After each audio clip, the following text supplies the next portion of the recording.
वो वहीं रहती थी और जो चाहता है उनसे मिलना, जो मुंबई में है, वो जरूर अपने घरों से बाहर निकलकर सड़कों पर जरूर आया होगा, क्योंकि जो उनकी अंतिम यात्रा का काफिला था वो पूरे शहर को गुजर के निकला है और शिवाजी पार्क तक पहुंचा।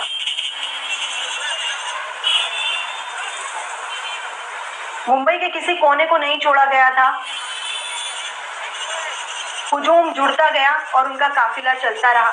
शिवाजी पार्क पहुंचकर अब उन्हें अंतिम विदाई दी जाएगी। बड़े बड़े नाम, बड़ी बड़ी हस्तियां शिवाजी पार्क पहुंच चुकी हैं। इस वक्त पीयूष गोयल भी शिवाजी पार्क में है, सुप्रिया सुले भी शिवाजी पार्क में है। ये राजनीतिक तिरंगे में